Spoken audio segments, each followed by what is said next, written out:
Hello दोस्तों, आप सभी को संचंद्रा क्लासेस यूट्यूब चैनल पर स्वागत है। आज हम लोग पढ़ने वाले हैं इग्नू का एक BHIC 101 सब्जेक्ट भारत का इतिहास फर्स्ट। ई फर्स्ट हम लोग खंड पढ़ने वाले हैं। इसमें हम लोग शुरू से हम लोग पढ़ेंगे।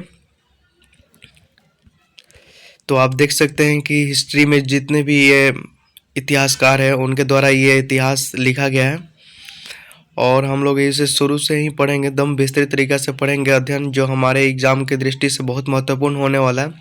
तो आज ये इस तरह बहुत पाठ्यक्रम के बारे में हम लोग जान लेते हैं। पाठ्यक्रम पढ़िए। खंड 1 में है प्राचीन भारतीय इतिहास का पुनर्निर्माण। इसमें जैसे कि प्राचीन भारत है, उसका इतिहास का स्रोत कौन कौन था, सोर्सेस कौन कौन था, वो जिसमें हम लोग साहित्य स्रोत देखेंगे, पुरातात्विक स्रोत देखेंगे। पुरातात्विक स्रोत में अभिलेख उल्लेख के बारे में पढ़ेंगे। अभिलेख हो गया, सिक्का हो गया, अवशेष हो गया, पुरातात्विक अवशेष हो गया। हम जैसे नवपाषाण काल में, पूरा पाषाण काल में जो भी अवशेष मिले हैं, सिंधु घाटी सभ्यता में जितने भी शिल्पकार मिले हैं, मुहरें मिली है, मनका मिले हैं, उन सभी स्रोतों से हम लोग एक इतिहास का जो निर्माण हुआ है उस सारे इतिहास को हम लोग आज जानेंगे। इसमें देखेंगे भौगोलिक क्षेत्र और स्रोत। भौगोलिक क्षेत्र का मतलब कि भारत के किन किन क्षेत्रों से स्रोत मिले हुए हैं, जो इतिहास के बारे में जानकारी देता है। जिसमें प्रागैतिहासिक काल में देखेंगे पूरा पाषाण काल, मध्य पाषाण काल, नवपाषाण काल, फिर शिकारी संग्रहकर्ता समाज देखेंगे। फिर दूसरा खंड 2 में देखेंगे खाद्य उत्पादन का आगमन और हड़प्पा सभ्यता। फिर हम लोग कैसे कैसे मानव जो था पहले जंगलों में रहता था, फिर कृषि सीखा, फिर कृषि करने वो स्थायी जगह पर एक जगह पर निवास करने लगा। इसमें हम खाद्य उत्पादन देखेंगे। फिर हड़प्पा सभ्यता के बारे में पढ़ेंगे, कैसे ये हड़प्पा सभ्यता आज से मतलब 4000 वर्ष पहले नगरीय सभ्यता थी। उसका जो नगर नियोजन था, जो सिस्टमेटिक तरह से उसका नगर को बसाया गया था, जहाँ की जल निकासी अद्भुत थी, उसको हम देखेंगे। फिर इसमें नवपाषाण काल, हड़प्पा सभ्यता 1, हड़प्पा सभ्यता 2, हड़प्पा सभ्यता 3 के बारे में। फिर वैदिक काल और संस्कृतियों में परिवर्तन। वैदिक काल में हम पढ़ेंगे ऋग्वेद के बारे में, वेद का। फिर लौह का आविर्भाव, कि लौह का भारत में किन क्षेत्रों में लौह का विकास हुआ और लौह का विकास होने से कैसे यहाँ की जो सामाजिक, सांस्कृतिक, आर्थिक कैसे इसके में परिवर्तन हुआ, इसके बारे में हम लोग इसमें पढ़ेंगे। फिर बौद्धिक विकास और तपश्चर्या, बौद्ध धर्म, जैन धर्म तथा आजीविका। फिर हम पढ़ेंगे बौद्ध धर्म का विकास कैसे, बौद्ध धर्म का निर्माण कैसे, फिर जैन धर्म कैसे, फिर बौद्ध धर्म का विनाश कैसे हुआ, फिर जैन धर्म तथा आजीवक संप्रदाय के बारे में हम लोग पढ़ेंगे। खंड 4 में पढ़ेंगे भारत 6ठी शताब्दी BCE से 200 BCE तक, जितने भी 6ठी शताब्दी से लेकर 200 BC तक जितने भी घटनाएं घटित हुई है, वो सामाजिक स्तर पे हो या आर्थिक स्तर पर या राजनीतिक स्तर पे, वो सारे अध्ययन हम लोग पढ़ेंगे। फिर इसमें महत्वपूर्ण शासक पढ़ेंगे। फिर जनपद और महाजनपद पढ़ेंगे। जनपद पढ़ेंगे, फिर महाजनपद, जो 16 महाजनपद था उसमें से कैसे मगध इतना उत्कर्ष कैसे हुआ, मगध कैसे वहाँ पे एक विशाल साम्राज्य का रूप ले लिया था, इसके बारे में पढ़ेंगे। क्या ऐसा उसके पास आर्थिक सोर्सेस थे ताकि वो महाजनपद से कैसे एक साम्राज्य की तरफ अग्रसर हुआ। फिर उत्तर पश्चिम में सिकंदर का आक्रमण पढ़ेंगे। फिर सिकंदर का आक्रमण, जो उस समय आक्रमण भारत के सीमा तक, जो सिंधु सीमा है उस वहाँ तक पहुँच गया था, उसके बारे में हम लोग पढ़ेंगे। फिर मगध का उदय पढ़ेंगे। फिर मौर्य साम्राज्य में देखेंगे चंद्रगुप्त मौर्य, अशोक, बिंदुसार, इन सारे इनके शासन काल में देखेंगे। फिर इस मौर्य साम्राज्य का शासन देखेंगे, मौर्य साम्राज्य का सामाजिक संरचना देखेंगे। फिर पर्यावरण के प्रति दृष्टिकोण, विज्ञान और प्रौद्योगिकी। फिर इस काल में पर्यावरण के लिए क्या क्या महत्वपूर्ण कदम उठाए गए थे। फिर विज्ञान, इस समय विज्ञान और प्रौद्योगिकी में क्या कितना हम लोग अचीवमेंट किए थे, उसके बारे में देखेंगे। फिर लिंग भेद के परिपक्ष, प्रारंभिक भारत में स्त्रियों की क्या दशा थी, इसके बारे में हम लोग जानेंगे। तो आइए शुरुआत करते हैं हम पहले चैप्टर से।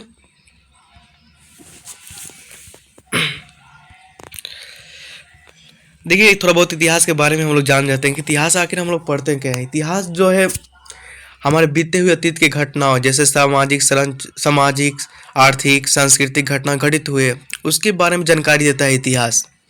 एक इतिहासकार में एक रोमिला थापर नाम का बहुत चर्चित इतिहासकार का है, जो उन्होंने इतिहास को उन्होंने उल्लेखित किया है कि बीते हुए कल से वर्तमान में लागू करके, ताकि अपना भविष्य सुरक्षित, बेहतर और बनाया जा सके। अगर मतलब कि इसका सरल भाषा में इसे समझा जाए तो मतलब कि बीते हुए जो हमारे अतीत है उनसे हमें कुछ सीख कर और उसे वर्तमान में लागू कर, ताकि आने वाला जो भविष्य है हमारे बेहतर हो सके। तो बहुत इतिहास के बारे में देख लेते हैं नोट्स में क्या दिया है। तो लिख रहा है कि भारत का इतिहास एक लंबी अवधि है। जाहिर सी बात है कि हमारा इतिहास जो 5000 साल पहले का इतिहास है, इसे राजनीतिक, आर्थिक, सामाजिक और धार्मिक पहलुओं में बदलाव के द्वारा चिन्हित किया गया है। इसमें सही में समय समय पर राजनीतिक बदलाव हुआ है। मौर्य प्रशासन के आप लोग जानते ही हैं कि सबसे बड़ा अच्छा गुड गवर्नेंस का शासनकाल का विकल्प अगर देखने को मिलता है तो मौर्य प्रशासन में देखते हैं। आर्थिक दृष्टि से देखेंगे, फिर सामाजिक स्तर पर देखेंगे कैसे कैसे इसमें समाज में परिवर्तन हुआ और धार्मिक पहलुओं ने बदलाव के द्वारा चिन्हित किया गया है। इस पाठ्यक्रम का उद्देश्य आपको उन प्रमुख परिवर्तनों और निरंतरताओं से परिचित कराना है, जैसे कैसे समय समय पर परिवर्तन हुआ है, जिन्होंने भारत के इतिहास के विभिन्न चरणों को लक्षित किया। यह ध्यान रखना आवश्यक है कि सभी देशों में मानव समुदायों में समान गति से परिवर्तन नहीं हुए। ये सही बात है कि सही भी क्षेत्र मतलब देश विश्व के सभी भागों में मानव समान की गति जो समान रूप से परिवर्तन नहीं हुआ है। कहीं कहीं क्षेत्र में ज़्यादा जल्दी विकास हो गया है, कहीं क्षेत्र में वो अभी भी देख लीजिए वो अभी मानो आधुनिक विकास में परिवर्तन नहीं हुए, अभी भी वो अपने पारंपरिक जंगलों से ही अपना आजीविका का साधन चलाते हैं। और यह भी जो परिवर्तन, हम लाइनिंग ले लेते हैं ताकि आपको समझने में आसान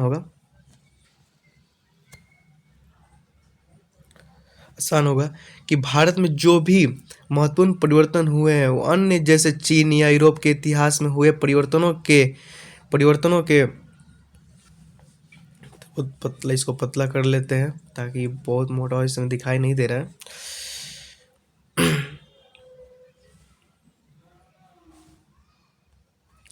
हुए जैसे भारतीय समुदाय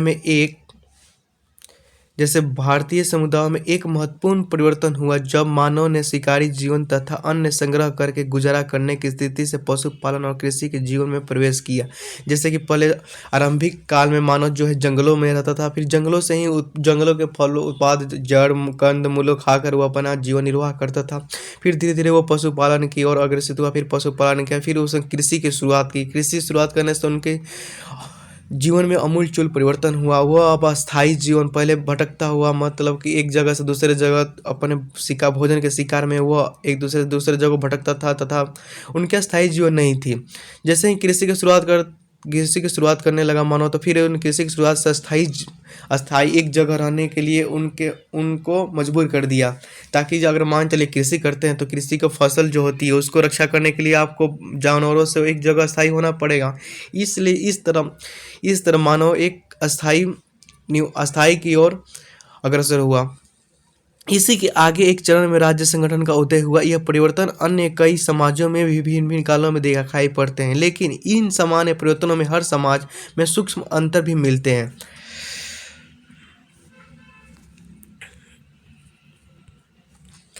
जब हम भारतीय इतिहास का अध्ययन करें तो हमें दो बातें जान लेनी चाहिए। भारतीय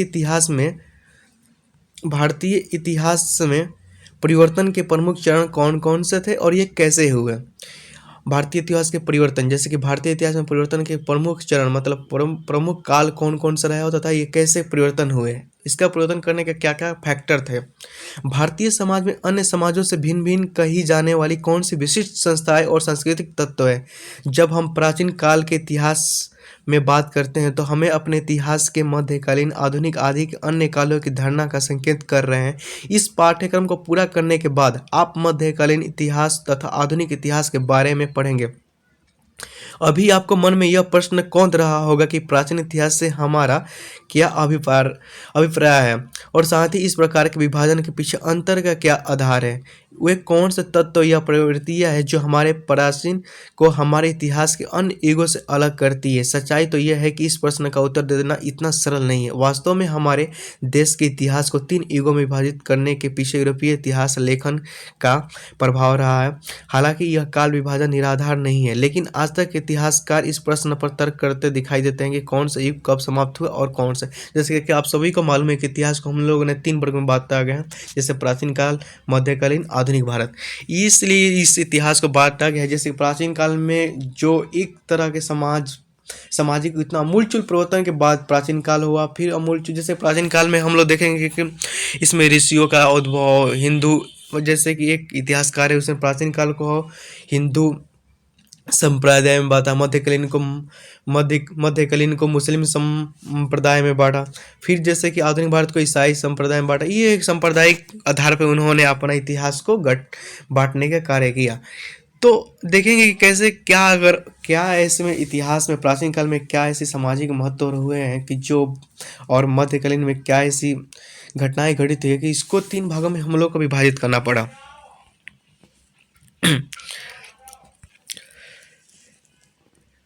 किसी भी देश के इतिहास का काल विभाजन करते समय 2 काल के बीच स्पष्ट सीमा रेखा तो नहीं खींची जा सकती, लेकिन हम दोनों युगों के मध्य पाई जाने वाली प्रमुख सामाजिक, आर्थिक, राजनीतिक तथा सांस्कृतिक विशेषताओं एवं प्रवृत्तियों का तुलनात्मक अध्ययन करके उनमें भेद दिखा जा सकता है।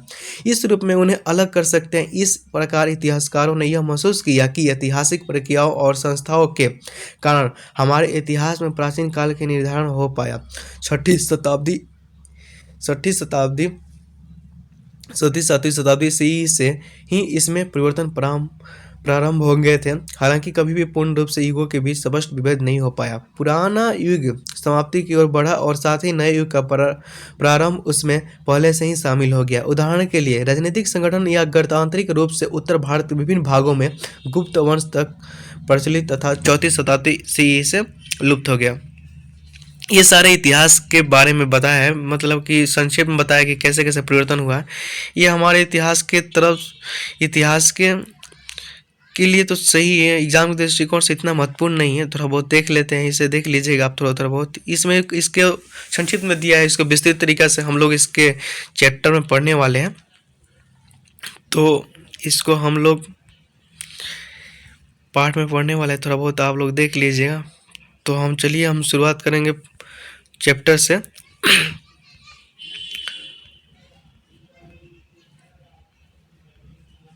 ये सब आपको चैप्टर में पढ़ने को मिलेगा, आप लोग निश्चिंत रहिएगा। हाँ, तो आइए खंड 1 पार्ट 1 हम लोग पढ़ेंगे।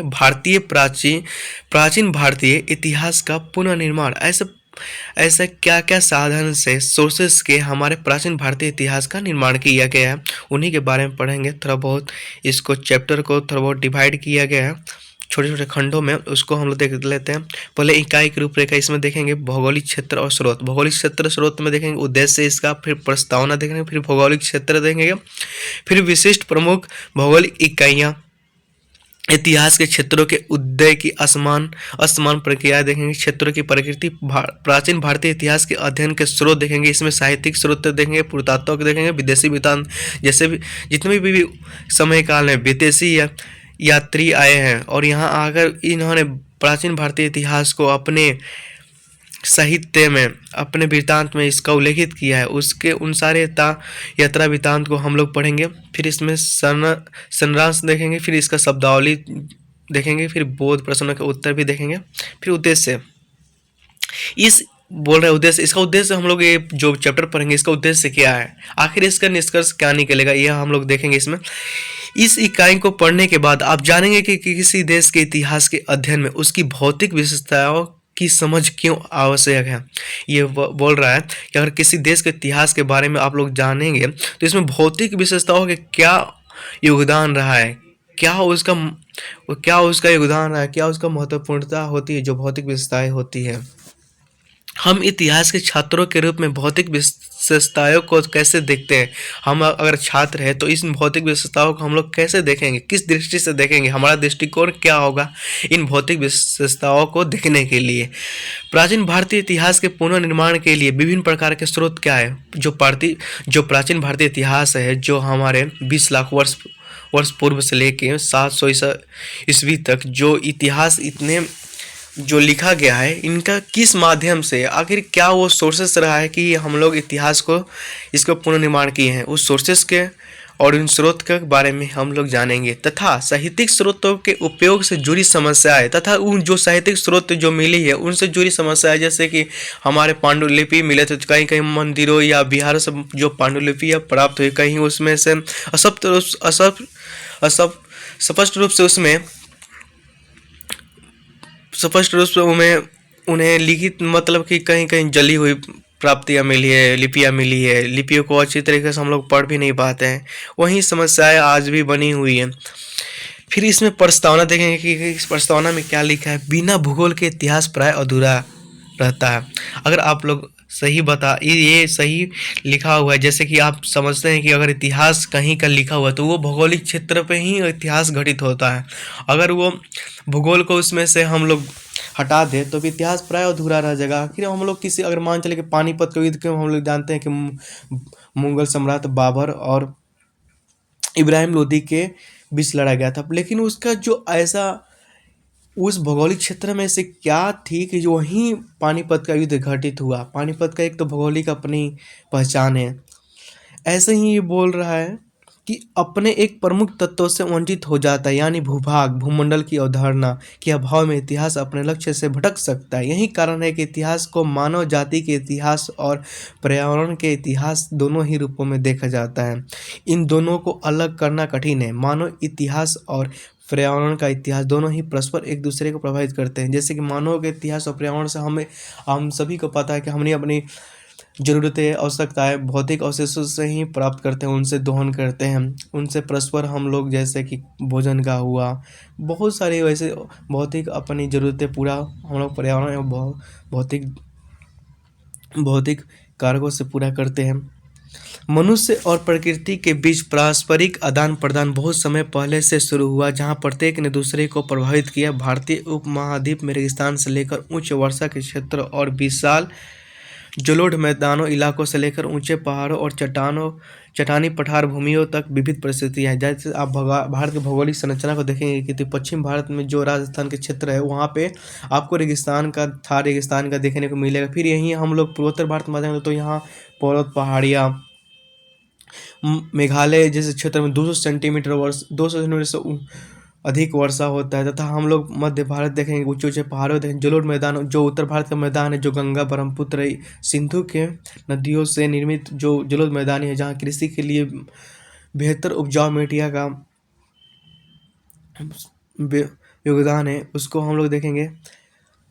इसमें बोल रहा है कि पर्यावरण का अर्थ क्या है। विशेष रूप से लोगों के जीवन को प्रभावित करने वाले भौतिक परिवेश और परिस्थिति। वर्तमान अंग्रेजी के संक्षिप्त शब्दकोश 8वां संस्करण 1990 मिट्टी, वर्षा, वनस्पति, जलवायु और पर्यावरण मानव समाज के विकास पर काफ़ी प्रभाव डालते हैं। मिट्टी में हम लोग जैसे भी कि हम लोग कृषि करते हैं, वर्षा से हम लोग किससे सिंचाई हो गया, पानी का जमा हो गया, पानी की अपनी पूर्ति करने के लिए वर्षा पे हम लोग आज भी भारत की जो कृषि अर्थव्यवस्था है उसमें 30% वर्षा पर ही सिंचाई के लिए निर्भर है।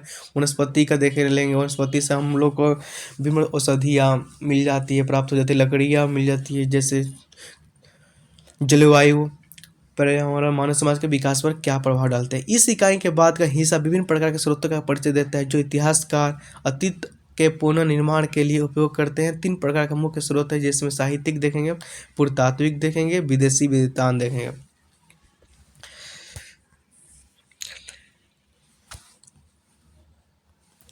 भौगोलिक क्षेत्र भौतिक विशेषताओं का वर्णन करने के पीछे मुख्य उद्देश्य आपको भारत के विभिन्न हिस्सों की स्थलाकृति में दिखाई देने वाली भिन्नताओं से परिचित करना है। किसी भी क्षेत्र के भौतिक भूगोल और उसकी बसावट के प्रतिरूप के बीच एक गहरा रिश्ता है।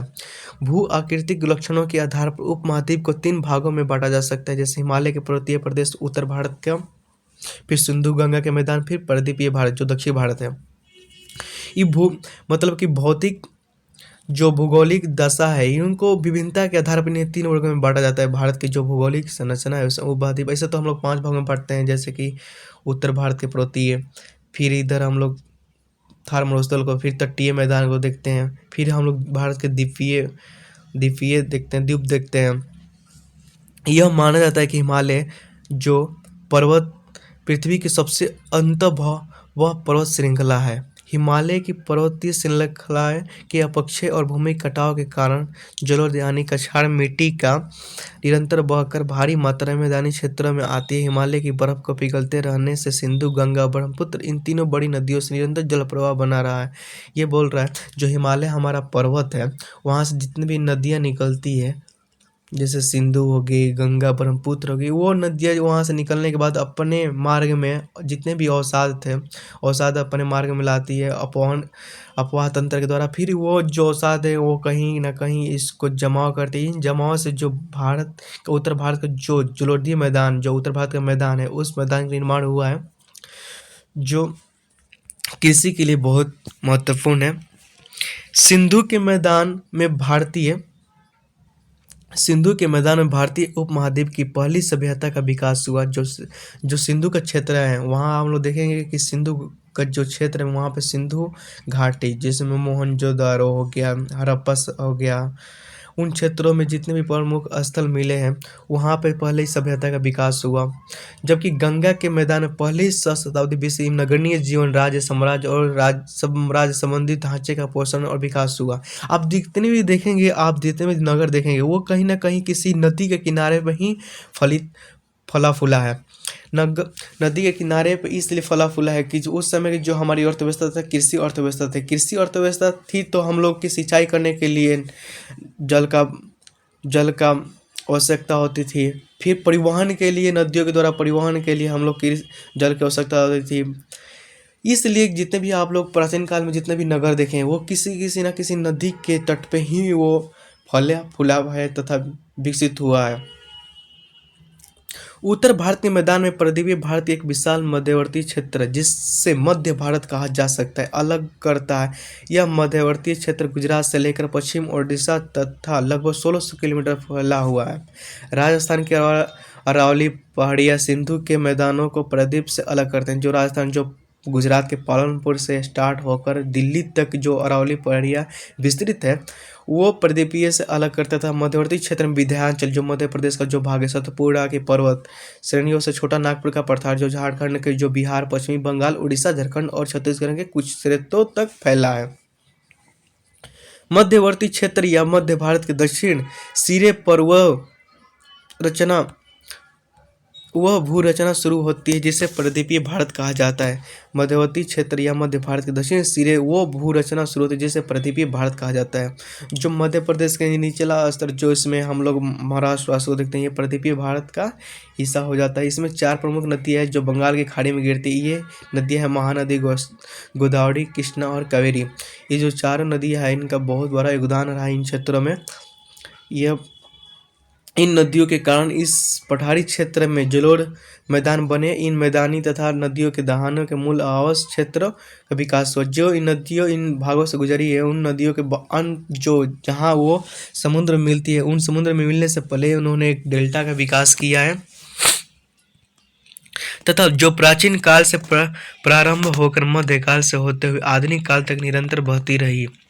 मध्य भारत में बहने वाली नर्मदा और ताप्ती नदियों का प्रवाह पश्चिम की ओर है। पर्वतीय मध्य भारत में लंबी दूरी तय करने के बाद यह नदी गुजरात के अरब सागर में मिलती है।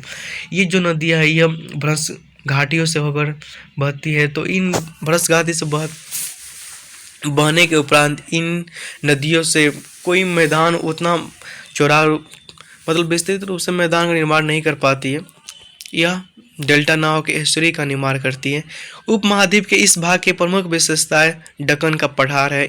यह उत्तर में विंध्य पर्वत श्रेणियों से लेकर कर्नाटक के दक्षिण सीमाओं तक फैला हुआ है। महाराष्ट्र तथा भारत के भूभागों में काली मिट्टी विशेष रूप से उपजाऊ है क्योंकि इसमें नमी बनी रहती है और इस जमीन को स्वहलित भूमि यानी ऐसी भूमि माना जाता है जिसे जुताई की आवश्यकता नहीं होती।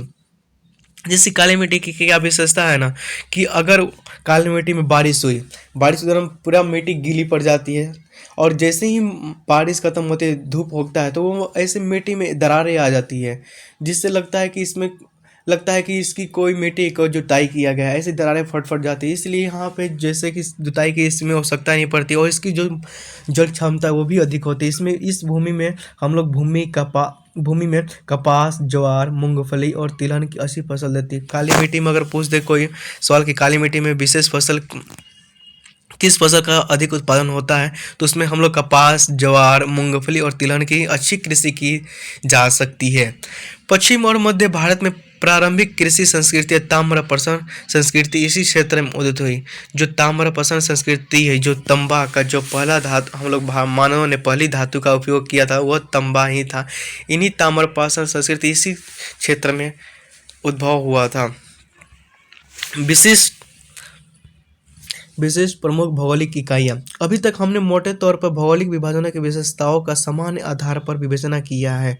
अब हम उन विशिष्ट प्रमुख भौगोलिक इकाइयों को लेंगे जो आमतौर पर भाषा पर आधारित विभाजनों की पुष्टि करती हैं, और ऐतिहासिक दृष्टिकोण से इनकी प्राकृतिक विशेषताओं की चर्चा करेंगे।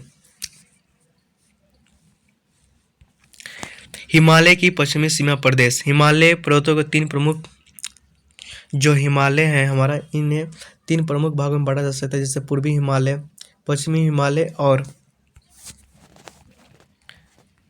मध्यवर्ती हिमालय। जो पश्चिमी हिमालय हैं, हम देखेंगे कि इसमें जो हमारा हिमालय, बृहद हिमालय हो गया, लघु हिमालय हो गया, शिवालिक हिमालय हो गया, इसमें पढ़ेंगे। देख सकते हैं आप, ये जो भाग है, ये जो भाग देखिए, ये हिमालय हो गया। ये जो भाग है त्रांस हिमालय, फिर बृहद हिमालय, फिर लघु हिमालय, फिर शिवालिक हिमालय। ये पूर्वोत्तर भारत तक ले फैला हुआ है इसका भाग। देखिए यहाँ जो इंडो गैंडिक, तो यहाँ सिंधु सभ्यता का यहाँ उद्भव हुआ था। इन क्षेत्रों में सिंधु जो त्रिभुजाकार इसका आकार था, यहाँ सिंधु सभ्यता फलित फूलित हुआ, विकास हुआ। ये जो भाग है जो आपको दिख रहा है, ये प्रदीपीय भारत हो गया, ये पूर्वोत्तर राज्य हो गया। ये जो रेगिस्तान जो थार दिख रहा है राजस्थान के क्षेत्र में, ये थार रेगिस्तान, यहाँ अरावली पर्वत यहाँ से ऐसे विस्तृत है। ये जो विंध्य जो सतपुरा का क्षेत्र है, यहाँ से नर्मदा और यहाँ कृष्णा, गोदावरी, महानदी, इसमें यहाँ पर इस क्षेत्र से निकलकर ये अरब सागर में गिर सकती है। ये अरब सागर का भाग हुआ। ये जो है ये बंगाल खाड़ी का जो भाग है, ये अरब सागर का भाग हुआ।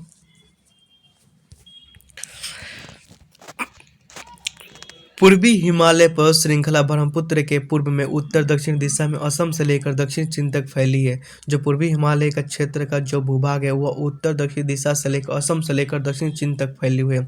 हालांकि पूर्वी हिमालय पर्वतमाला के बीच जिससे गुजरने वाले मार्ग दुर्गम है, जो दुर्गम हो उसमें जैसे कि दरा हो गया। फिर भी प्रागैतिहासिक और ऐतिहासिक कालों में दक्षिण पूर्व एशिया और दक्षिण चीन से सांस्कृतिक प्रभाव का आना नहीं रुका। मध्यवर्ती हिमालय पर्वत श्रृंखला है जो भूटान से चित्राल तक फैली हुई है। तिब्बत के विशाल पठार की सीमा पर स्थित है। भारत और तिब्बत के बीच व्यापार तथा अन्य प्रकार के संबंध इस सीमा प्रदेश के माध्यम से बने रहे हैं। संकरी हिंदुकुश पर्वत श्रृंखला हिमालय से दक्षिण पश्चिम की ओर गांधार प्रदेश को घेरती हुई अफगानिस्तान में दूर तक फैली है। भौगोलिक और सांस्कृतिक रूप से पश्चिम अफगानिस्तान का गहरा संबंध पूर्वी ईरान से है, लेकिन दक्षिण पूर्वी अफगानिस्तान सांस्कृतिक रूप से नवपाषाण काल से ही भारतीय उपमहाद्वीप के निकट रहा है। खैबर दर्रा और अन्य दर्रे तथा काबुल नदी के इस क्षेत्र को सिंधु के मैदान से जोड़ता है। जो दर्रा होता है ये बहुत जो पर्वत होता है, पर्वत के मतलब कि भौगोलिक कुल एक पर्वत हो गया, उसमें जैसे कि जाने आने का रास्ता हो गया। जैसे मान लिए पर्वत है, तो यहाँ पर्वत है, तो अगर इस रास्ता हम लोग इस क्षेत्र में जाना है, तो ये रास्ता के माध्यम से दर्रा काम करता है, जो एक भौतिक या प्राकृतिक रास्ता होता है। इस दर्रे के माध्यम से हम इस क्षेत्र से इस क्षेत्र में प्रवेश करते हैं। इसलिए कोई आश्चर्य नहीं है कि अफगानिस्तान के इस भाग में स्थित सोटगोई हड़प्पा की सभ्यता का एक प्रमुख व्यापारिक वाह केंद्र था। दर्रा होने से हम लोग व्यापार का भी हम कर सकते हैं एक क्षेत्र से दूसरे क्षेत्र में। कंधार जैसे प्राचीन नगर ईरान और भारत के बीच व्यापार का मार्ग पर स्थित है। यह सुतगोई जो था पाकिस्तान में था, अफगान क्षेत्र में सुतगोई क्षेत्र था। और हड़प्पा जो सिंधु घाटी जो इसमें क्षेत्र में, ये सब आप पहाड़ों के क्रमबद्ध देख सकते हैं। तो पहाड़ों को ऊंचा, इतना पहाड़ जब ऊंचा था तो इसमें ऊंचाई पर चढ़ के तो हम लोग व्यापार नहीं कर सकते। इनके लिए तो प्राकृतिक एक पहाड़ों के अंदर अंदर जाने का रास्ता जो था वहीं दर्रा का माध्यम से दर्रा का जो था वहीं इस दर्रा के माध्यम से हम लोग इस तरह से एक क्षेत्र से दूसरे क्षेत्र की ओर आगमन करते थे।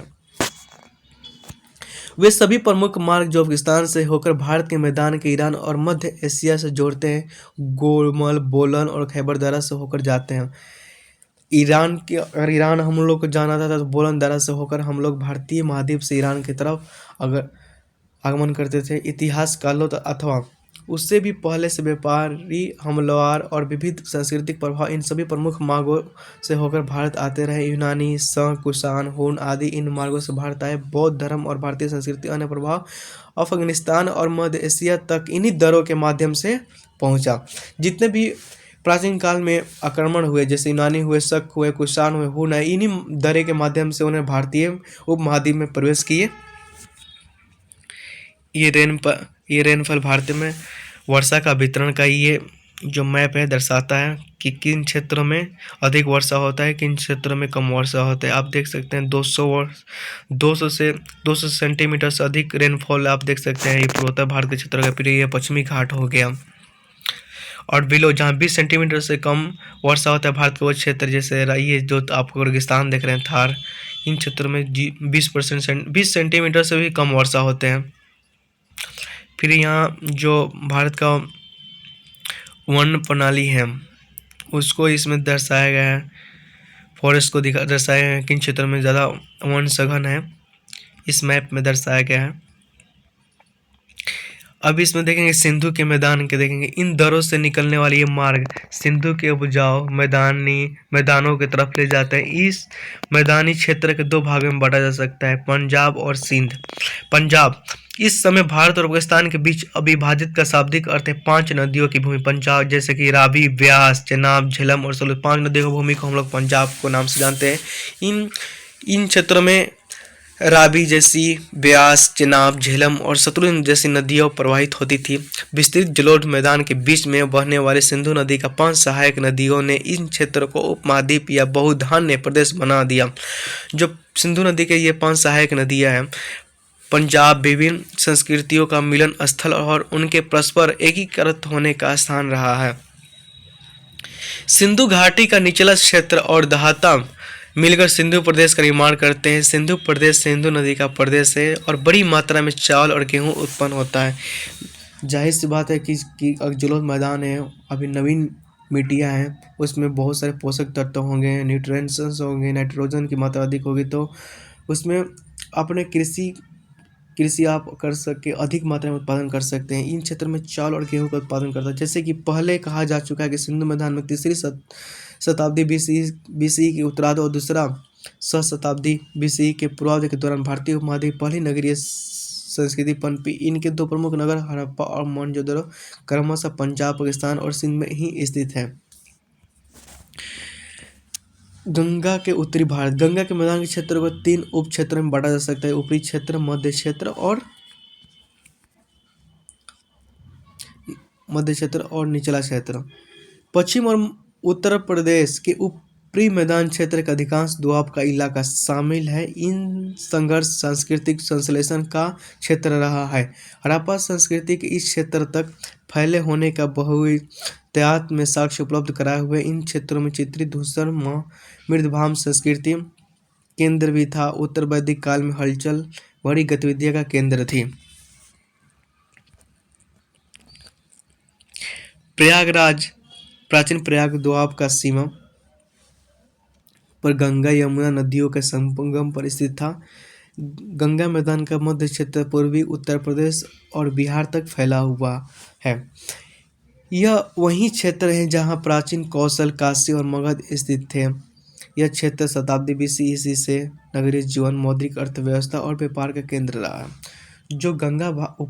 जो ऊपरी गंगा था, वहाँ पे ही आप देखेंगे कि मगध हो गया, बज्जी वैशाली हो गया, काशी हो गया, कौशल हो गया। इन जहाँ जितने भी महाजनपद है इन्हीं नदियों के आसपास के, इनके सहायक नदियों के आसपास में विकसित है। वह भूप्रदेश राजनीतिक दृष्टि से गुप्त काल 5वीं शताब्दी ईस्वी में तक महत्वपूर्ण बना रहा। गंगा के मैदानों की ऊपरी और मध्य क्षेत्र भौगोलिक रूप से उत्तर में हिमालय पर्वत श्रेणियाँ और दक्षिण में मध्य भारत की पर्वत श्रृंखलाओं से सीमाबद्ध होता है। मैदान का निचला क्षेत्र बंगाल प्रांत तक फैला हुआ है। बंगाल का विस्तृत मैदान गंगा ब्रह्मपुत्र नदियों द्वारा लाई गई जलोढ़ यानी कछार मिट्टी से निर्मित हुआ है। अन्य बृहद बसावट वाले क्षेत्रों की तुलना में गंगा का मैदान अन्य अनेक घनी बस्तियों वाला क्षेत्र रहा है। जनसंख्या घनत्व भी यह अपेक्षाकृत अधिक रहा है। अगर मान चले कृषि अर्थव्यवस्था होगी तो उनको कृषि करने के लिए लोगों की जरूरत पड़ती है, इसलिए इन क्षेत्रों में जनसंख्या अधिक रही है। इस क्षेत्र भारतीय सभ्यता का मुख्य केंद्र रहा है। अति प्राचीन काल से लेकर वर्तमान समय तक इस प्रदेश की यही स्थिति बनी हुई है। बंगाल के मैदान से लगी हुई ब्रह्मपुत्र द्वारा निर्मित दूरी तक फैली असम घाटी है। यह 600 किलोमीटर से भी अधिक क्षेत्र में फैली हुई है। सांस्कृतिक रूप से असम बंगाल के निकट है, लेकिन ऐतिहासिक विकास की दृष्टि से यह प्रदेश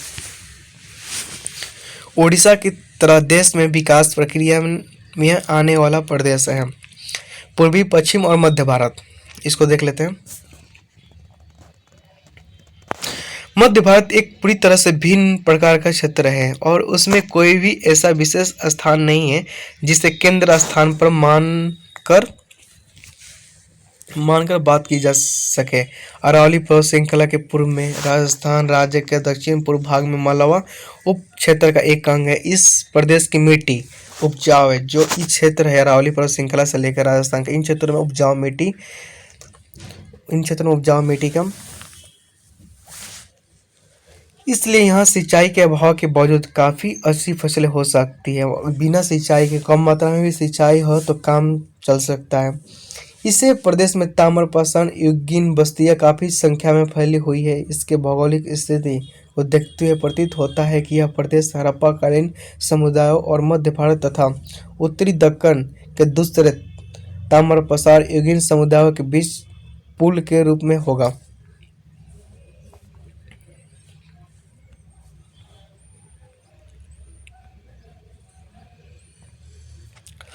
मध्य भारत आज मध्य प्रदेश और छत्तीसगढ़ राज्यों के नाम से जाना जाता है। मध्य भारतीय क्षेत्र जिसमें विशेष रूप से दक्षिण बिहार, पश्चिम उड़ीसा और पूर्वी मध्य प्रदेश आते हैं, आदिवासी बहुल क्षेत्र है।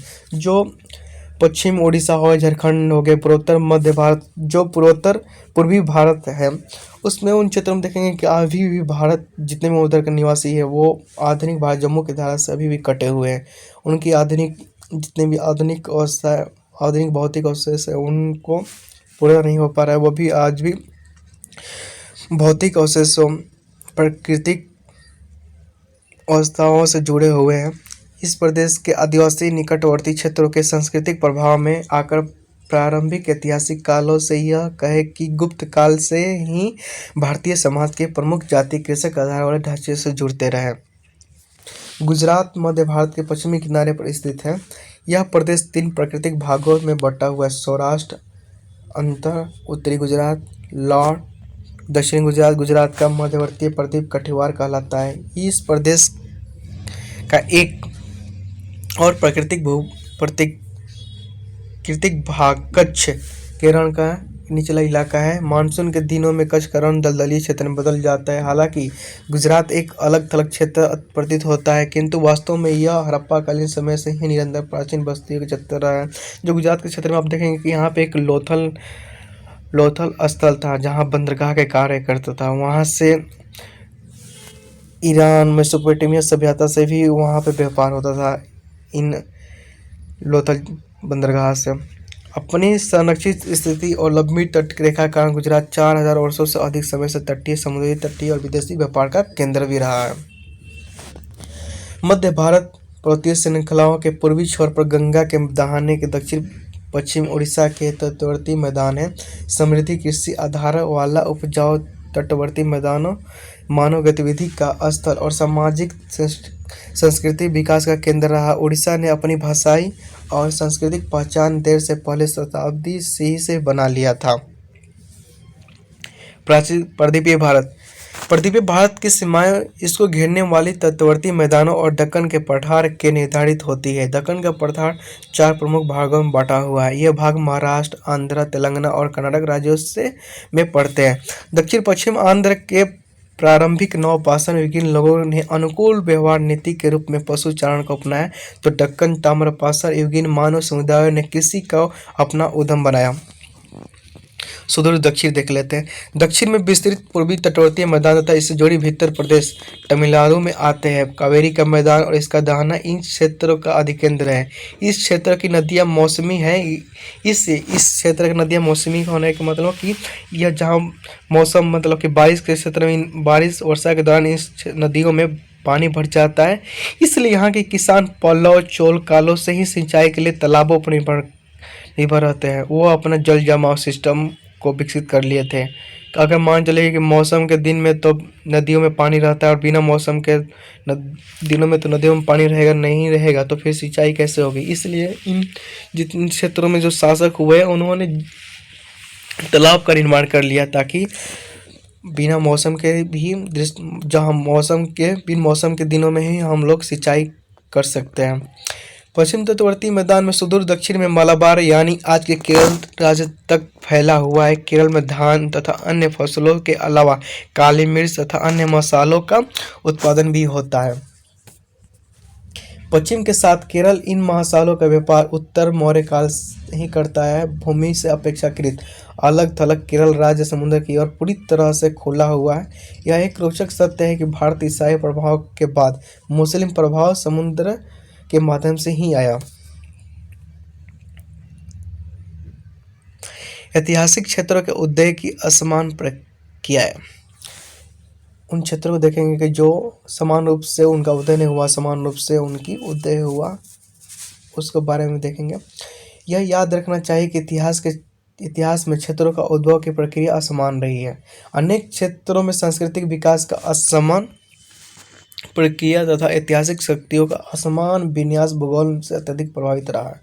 क्षेत्रों के असमान विकास के ऐतिहासिक स्थितियों द्वारा दर्शाया जा सकता है। उदाहरण के लिए 3री शताब्दी BC में उत्तरार्ध में गुजरात के मध्य पाषाण युगीन संस्कृतियाँ मौजूद थी, जबकि इसकी समय दक्षिणी क्षेत्र में नवपाषाण युगीन पशुपालक काफी संख्या में मौजूद थे।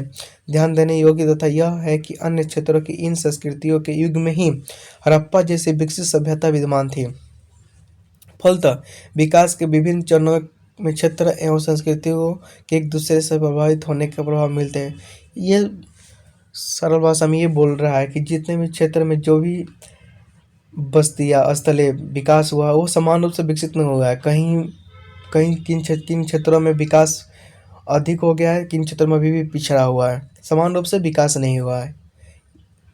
यह प्रक्रिया भारतीय इतिहास के हर दौर में दिखाई देती है। दूसरे शब्दों में जहाँ एक और सिंधु एवं सरस्वती के क्षेत्रों में घुमक्कड़ लोग 3री शताब्दी BC से बसने लगे थे, वहीं दूसरी और दक्कन, आंध्र, तमिलनाडु, उड़ीसा एवं गुजरात में बड़े पैमानों पर खेती समुदाय बुनियादी रूप से लौह युग में घटित हुए। प्रथम शताब्दी BC को उत्तरार्ध अनुमानित किया जा सकता है। जैसे वर्तमान भारत, आज के भारत के दृष्टिकोण से देखा जाए तो जैसे कि बिहार हो गया, पूर्वोत्तर राज्य को देख लीजिए, इन क्षेत्रों में अभी भी इंफ्रास्ट्रक्चर जो मूलभूत जरूरत है, जो आधारभूत संरचना है, अभी भी पीछे है। और यहीं पश्चिमी भारत को देख ले, गुजरात, महाराष्ट्र, कर्नाटक, इन क्षेत्रों में अधिक विकास कर लिया है। इन क्षेत्रों की तुलना में उससे अधिक विकास उधर हुआ, इंडस्ट्रीज हुआ विकास, औद्योगिकरण का विकास हो गया। क्षेत्रों की प्रकृति। क्षेत्रों की वर्गीकृत करने का एक और तरीका है उन्हें अस्थायी केंद्रीय क्षेत्र और अपेक्षाकृत अलग अलग थलग क्षेत्रों तथा अलग थलग क्षेत्रों के संदर्भ में हो सकता है। आइए हम इस तरह के वर्गीकरण की योग्यता देखें। भारतीय इतिहास में काफ़ी पहले ही कुछ क्षेत्र शक्ति के चिरस्थायी केंद्र बन गए थे। इन क्षेत्रों में निरंतर शक्तिशाली राज्य बने रहे। इसके विपरीत कुछ क्षेत्र इतने शक्तिशाली नहीं थे। अस्थायी केंद्रीय क्षेत्र गंगा, गोदावरी, महानदी, कृष्ण तथा कावेरी जैसी मुख्य नदियाँ घाटियों के क्षेत्र हैं। इन क्षेत्रों में मानवीय बस्तियाँ अधिकतर संख्या में पाई जाती रही है। संसाधनों की उपलब्धता और व्यापार एवं संचार के अभिसरण ने इन क्षेत्रों के महत्व की ओर भी बढ़ा दिया है। तर्कसंगत है कि यह क्षेत्र महत्वपूर्ण शक्ति केंद्र के रूप में उभरे, किंतु यह स्पष्ट कर देना आवश्यक है कि किसी भी महत्वपूर्ण केंद्र होना इस बात पर निर्भर करता है कि ऐतिहासिक कारण इन क्षेत्रों पर कितना प्रकार का विस्तारित होते हैं। मध्य भारत के अपेक्षाकृत अलग थलग क्षेत्र जैसे जैसे देशों का बस्तर एवं राजमहल की भीलों का देश, बस्तर एवं राजमहल की पहाड़ियाँ, बस्तियों की संरचना, कृषिगत इतिहास, सामाजिक संगठन तथा राज्य प्रणाली की दृष्टि से केंद्रीय क्षेत्र में भिन्न थे। चूंकि क्षेत्रों का विकास ऐतिहासिक रूप से अंततः तीनों प्रकार के क्षेत्रों में अंतर सदैव एक ही जैसा नहीं था। एक बिंदु पर एक श्रेणी का दूसरी श्रेणी की परिवर्तन होना संभव था।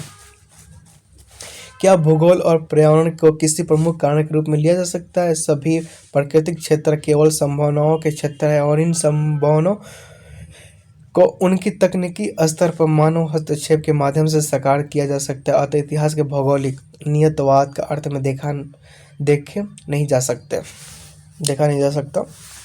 अगर हम हड़प्पा सभ्यता को देखें तो हम पाते हैं कि पर्यावरण और सामाजिक व्यवस्था के बीच सक्रिय संपर्क था, जिसके कारण पारिस्थितिक पतन हुआ। भारतीय उपमहाद्वीप की पहली शहरी शताब्दी हड़प्पा सभ्यता उत्तर पश्चिम भाग में एक बहुत विस्तृत क्षेत्र में विकसित हुई। जैसे ये बोल रहा है कि जो हड़प्पा सभ्यता थी, अगर हड़प्पा सभ्यता प्राकृतिक भौगोलिक पारिस्थितिक पर्यावरण से अगर परस्पर उनका संबंध नहीं होता तो कितने इतिहासकार ने बोला, इतिहासकार का मानना है कि जो हड़प्पा सभ्यता का पतन हुआ है बाढ़ के कारण हुआ है, सुखाड़ के कारण हुआ है, उस क्षेत्र में अकाल पड़ गया था, बाढ़ आ गया था, भूकंप, इन जैसे भौगोलिक घटनाएं को हड़प्पा सभ्यता का पतन का कारण मानते हैं।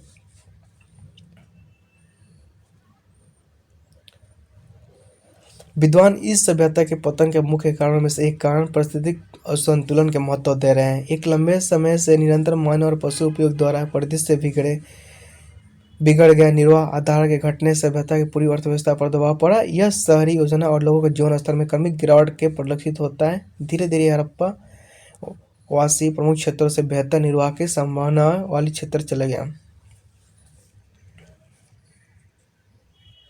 अब देखेंगे प्राचीन भारतीय इतिहास के अध्ययन के स्रोत क्या क्या थे। स्रोत इतिहास लेखन का एक महत्वपूर्ण हिस्सा है। जो इतिहास लेखन का स्रोत जो है, इतिहास लेखन का एक महत्वपूर्ण जो हिस्सा है वो स्रोत है। इन्हीं के आधार पर हम अपने अतीत का पुनर्निर्माण करते हैं। इन्हीं के आधार पर हम अपने इतिहास के बारे में जानकारी मिलती है तथा इतिहास को समझने और उसके कार्मिक परिवर्तन के बारे में ये महत्वपूर्ण योगदान अपना निभाता है। अतीत का कोई भी अवशेष स्रोत के उद्देश्य की पूर्ति कर सकता है। प्राचीन भारत के इतिहास का पुनर्निर्माण के लिए हमारे पास विभिन्न स्रोत हैं। मोटे तौर पर उन तीनों प्रमुख श्रेणियों में वर्गीकृत किया जा सकता है, जैसे साहित्यिक स्रोत हो गए, पुरातात्विक स्रोत हो गए, विदेशी वृत्तांत।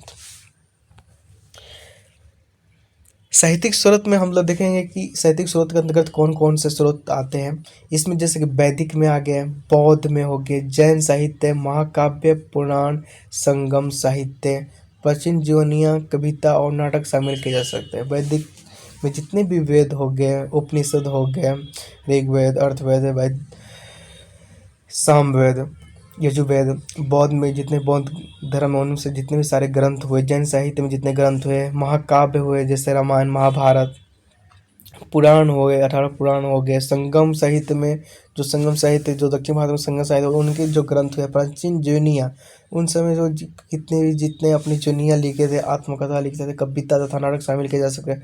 पुरातत्व के अंतर्गत हम पुरातात्विक अन्वेषणों का उत्खनन का परिणाम स्वरूप प्राप्त होने वाले पुरालेखों और मुद्राओं, स्थापत्य, पुरातात्विक अवशेषों के विचार कर सकते हैं। इसमें पूरा लेख अभिलेख अभिलेख के बारे में से हम लोग इतिहास की जानकारी प्राप्त कर सकते हैं। मुद्रा उस समय की जिसके शासनकाल में अपने अपनी मुद्रा का प्रचलन किया था, उन मुद्राओं के अध्ययन कर हम लोग उन सामाजिक घटनाओं के बारे में जानकारी प्राप्त कर सकते हैं। हालांकि मंदिर के अवशेष, सिक्के, घर के अवशेष, खंभों के गड्ढे, मिट्टी के बर्तन, कोष्ठागार आदि के रूप में पुरावशेष भी साक्ष्यों की एक महत्वपूर्ण श्रेणी का गठन करते हैं। जैसे कि बोल रहे हैं कि मिट्टी के बर्तन से भी बर्तन की संरचना को देखकर कि कैसे अब मान चले कि मानव जो आरंभिक काल में था वो बर्तन उस समय के बर्तन जो देखेंगे पत्थरों के औजारों से बनाया करता था। फिर जैसे कि हड़प्पा में आया तो मिट्टी के बर्तन, धीरे धीरे मिट्टी के बर्तन से चित्रित मिट्टी, फिर उसमें चमकीला कलर करने लगा, फिर उस पर अलंकृत करने लगे। उसमें चित्रित जो मिट्टी के बर्तन थे उस पर हम लोग अलंकृत मतलब कि किसी चित्र का उस पर हम लोग अलंकृत कर देते थे। इन्हीं के आधार पे हम लोग इतिहास के बारे में इतिहास के परिवर्तन के बारे में देखते हैं। पुरातात्विक साक्ष्य उन अवधियों के लिए अपरिहार्य है जिनके पास कोई लेखन नहीं था। उदाहरण के लिए भारतीय इतिहास का प्राकृतिक आद्यैतिहासिक काल, हमारे पास तो जो प्रागैतिहासिक था उसमें ना लिखित होता था, नहीं उसे पढ़ा जा सकता था। आद्यैतिहासिक काल में तो हमारे पास लिपियाँ थी, लेकिन लिखित थे तो, लेकिन उसे पढ़ा नहीं जा सकता था।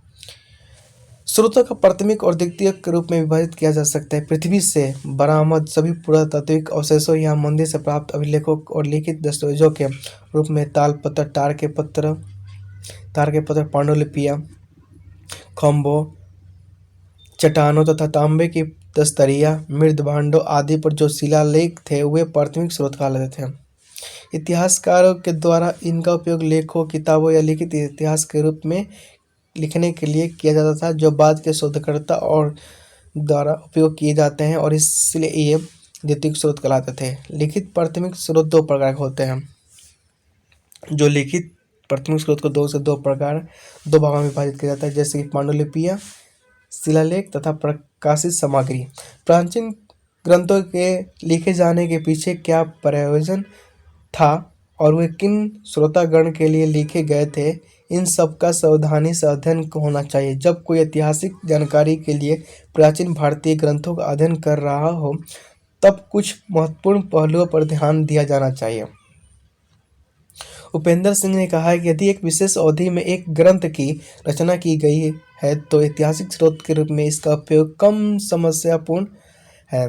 हालांकि यदि इसकी रचना लंबे समय तक चलती है तो इसका काल निर्धारण करना अधिक जटिल हो जाता है। उदाहरण के लिए महाकाव्यों में महाभारत को एक विशिष्ट समय के ग्रंथ के रूप में देखना बहुत मुश्किल है। ऐसे मामलों में इतिहासकार को विभिन्न कला अनुक्रमिक परतों का विश्लेषण करना पड़ता है और गंभीर रूप से विभिन्न परिवर्तनों और प्रक्षेपों को देखना होता है। किसी ग्रंथ की भाषा, शैली और सामग्री का विश्लेषण करना आवश्यक है। रामायण और महाभारत दोनों महाकाव्यों के महत्वपूर्ण संस्करण बनाए गए हैं, जहां इन ग्रंथों को विभिन्न पांडुलिपियों का विश्लेषण किया गया है, उनके मूल को पहचानने का प्रयास किया गया है। इस तरह के उपक्रमों ने इतिहासकारों की काफ़ी मदद की है। प्राचीन भारतीय इतिहास का अध्ययन करते समय कुछ प्रश्नों का ध्यान में रखा जाना जरूरी चाहिए। जैसे उदाहरण के लिए रचना क्या है, इसके लिए की गई रचना क्या और किसके लिए की गई, जिसमें रचना हो वो किसके लिए की गई तथा उनका सामाजिक और सांस्कृतिक संदर्भ क्या था। एक ग्रंथ एक आदर्श का प्रतिनिधित्व कर सकता है, एक जो ग्रंथ है एक आदर्श का प्रतिनिधित्व कर सकता है, पर उस समय जो हो रहा उस सटीक विवरण शायद नहीं हो सकता। जितने भी राजा महाराजा है अपने दरबारी कवि के माध्यम से, अपने किस दरबारी कवि थे उन्होंने अपना महिमा मनन करने के लिए उनको अपने बोलते थे कि हमारे साम्राज्य के शासन व्यवस्था के बारे में आप लिखिए और साम्राज्य के शासन व्यवस्था को महिमा मनन कीजिए। एक साहित्यिक कृति कोई भारतीय धार्मिक ग्रंथों की मिठक से भरपूर हो सकता है, जो ऐतिहासिक जानकारी की स्रोत हो सकती है, परंतु इसका सावधानी के साथ अध्ययन किया जाना चाहिए। साहित्यिक स्रोत। अधिकांश प्रारंभिक भारतीय साहित्य धर्म, ब्रह्मांड, विज्ञान, जादू, अनुष्ठान, प्रार्थनाओं और पौराणिक कथाओं से भरा हुआ है। इसलिए इन ग्रंथों के साथ काल निर्धारण से जुड़ी समस्या है।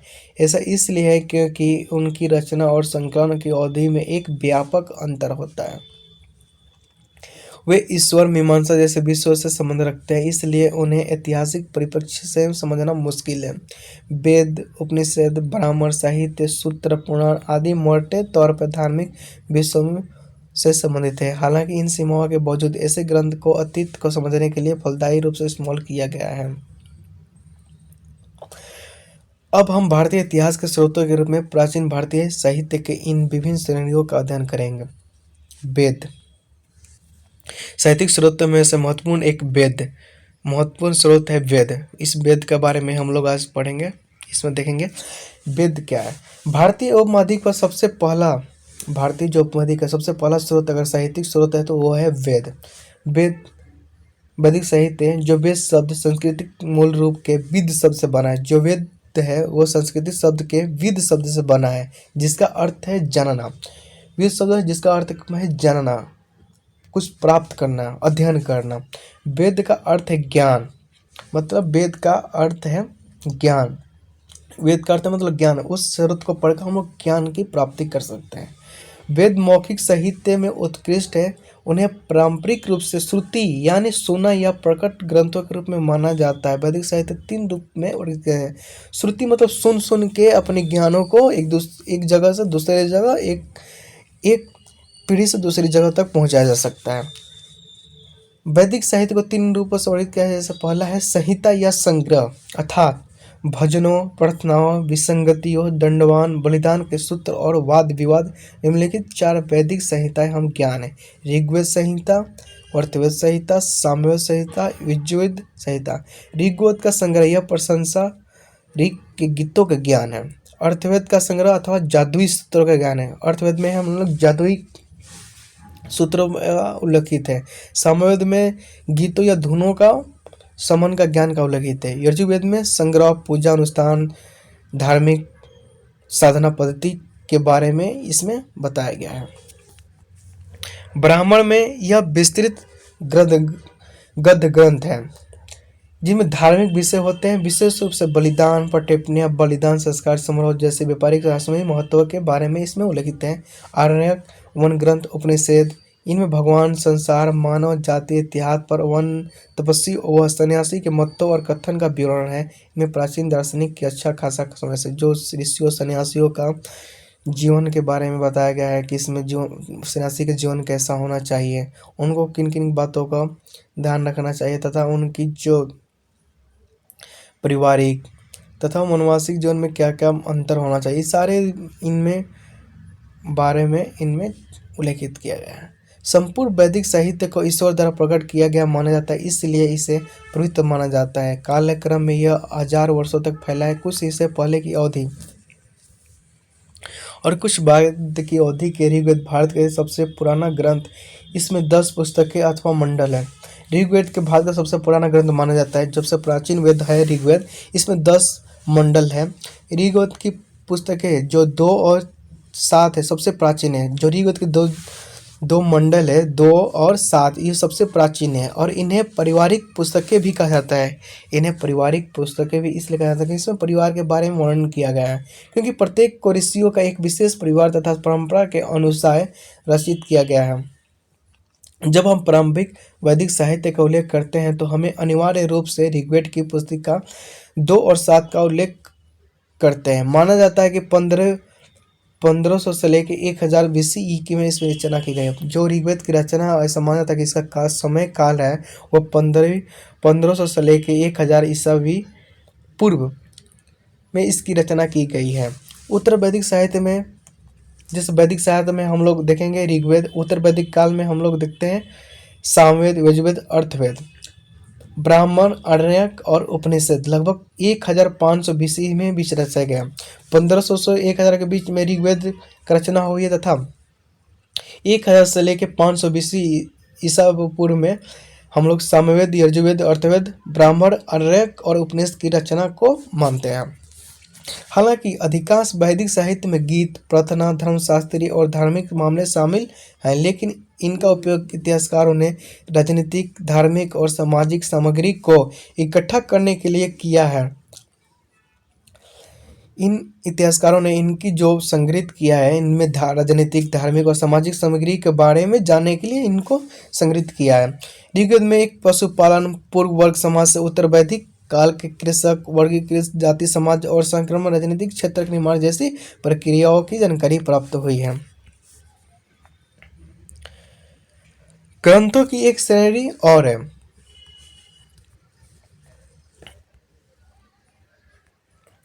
एक श्रेणी और है सूत्र। यह वैदिक साहित्य के बाद का हिस्सा है। ये जो वैदिक साहित्य के बाद में लिखा गया है, इसे सुनने श्रुति ग्रंथों के बजाय स्मरण अथवा स्मृति के रूप में वर्गीकृत किया गया है। ये महान ऋषियों द्वारा रचे गए थे। हालांकि ये अपने आप से आधिकारिक माने जाते हैं। सूत्र ग्रंथ जो था लगभग 600 ईसा पूर्व से 300 ईसा पूर्व के कर्मकांड पर आधारित था। जो साधना पद्धति है ग्रंथ हर धर्म में, उस पे यह आधारित था। स्रोत सूत्र, इन महान बलिदानों को संपन्न करने का नियम है। इनमें जो है महान बलिदानों को संपन्न, जो बलिदान करने के जो भी नियम थे इसमें उल्लेखित है। गृह सूत्र, गृह सूत्र में इनमें दैनिक जीवन के सरल समारोह और बलिदान के दिशा को निर्देश शामिल है। धर्म सूत्र, यह आध्यात्मिक और गैर धार्मिक कानूनों के निर्देश की पुस्तक है। इसमें आध्यात्मिक तथा गैर धार्मिक कानून के बारे में इसमें उल्लेखित किया गया है। यह सबसे पुरानी कानून पुस्तक है। धर्म जो सूत्र है यह सबसे कानून के पुस्तक के बारे में जानकारी का उल्लेख करता है। सूत्रोत्तर ग्रंथ, स्मृति ग्रंथ जो मनु स्मृति, नारद स्मृति, याज्ञवल्क्य स्मृति है, यह लगभग 220 ईस्वी से 900 ईस्वी के बीच रखे गए हैं। इस उत्तर ग्रंथि स्मृति ग्रंथ जो है मनु स्मृति आप देख सकते हैं, नारद स्मृति देखते हैं, याज्ञवल्क्य स्मृति जो है यह 200 ईसा पूर्व से लेकर 900 ईस्वी के बीच में रचे गए थे। यह विभिन्न वर्णों के साथ राजाओं और उनके अधिकारियों के कर्तव्य के बारे में उल्लेख करते हैं। यह जो ग्रंथ है इसमें राजा तो उनके अधिकारियों के क्या क्या कर्तव्य होना चाहिए प्रजा के प्रति, अपने साम्राज्य के प्रति, अपने अधिकारियों के प्रति, एक दूसरे के प्रति क्या क्या कर्तव्य है उसके बारे में इसमें उल्लेखित किया गया है। इसमें शादी और संपत्ति के नियम तय किए गए हैं। इस ग्रंथ में शादी के क्या क्या नियम होना चाहिए, संपत्ति के क्या क्या नियम होना चाहिए, कौन कौन व्यक्ति शादी कैसे कर सकते हैं, शादी करने के लिए क्या क्या नियम होना चाहिए, कैसे शादी को, तथा संपत्ति का भी नियम तय है, किसके पास कितनी संपत्ति होनी चाहिए, संपत्ति को कैसे अर्जित की जाएगी, संपत्तियों के नियम तय किए। इनमें चोरी, हमला, हत्या, व्यभिचार आदि के लिए व्यक्तियों का भी दंड का विधान किया गया है। इसमें दंड का भी प्रावधान दिया गया। जो व्यक्ति को चोरी करता है या हमला किसी व्यक्ति पर हत्या करता है, हमला करता है, तो हमला करने के बाद उन पर क्या क्या कौन कौन से दंड आरोपित किया जाएगा इनमें उल्लेखित है। प्रारंभिक भारत में मौखिक और लिखित परंपरा, प्रारंभिक भारतीय इतिहास का एक बड़ा हिस्सा मौखिक परंपरा से संबंधित है। जो प्रारंभिक इतिहास का एक बड़ा हिस्सा है उसे मौखिक परंपरा, मतलब कि सुनकर ज्ञानों को एक पीढ़ी से दूसरी पीढ़ी तक पहुंचाया जाता था। वेदों, वेदों का पारंपरिक रूप से श्रुति यानी सुना या प्रकट ग्रंथों के रूप में माना जाता है।